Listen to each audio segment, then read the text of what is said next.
আমাদের বীর মুক্তিযোদ্ধা কামাল হোসেন সাহেবের সহধর্মিণী কামাল ভাই আমাদের একসময় সিদ্দিকগঞ্জ থানা বিএনপির সভাপতি ছিলেন।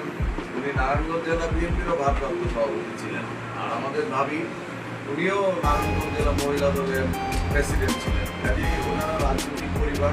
আজকে আমি নিজেই ওনার বাড়িতে এসেছি এবং কামাল ভাইকে স্মরণ করার জন্য এবং তাকে শ্রদ্ধা জানানোর জন্যই এসে আমি জেলা বিএনপির কনভেনর, তারপর আমি নিজে এসে আমাদের ভাবিকে আমরা সদস্য নবায়ন করে দিয়ে যাচ্ছি।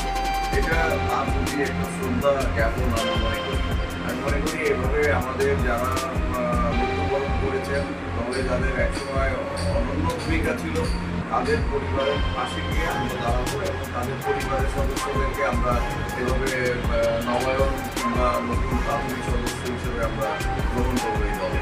এটা আমি মনে করি যে সারা দেশে এটা করলে একটা অনুকরণীয় দৃষ্টান্ত। মামুন ভাইকে ধন্যবাদ যে মামুন ভাই আমার সাথে স্মরণ করে সে আমাদের বাসায় এসেছে এবং আমাকে সে সদস্য সংগ্রহ ফোরামের যে এটা করেছে নবায়ন যে করেছে এটার জন্য আমি তাকে ধন্যবাদ জানাচ্ছি এবং আমার দলের যারা আছে তাদেরকে আমি ধন্যবাদ জানাচ্ছি।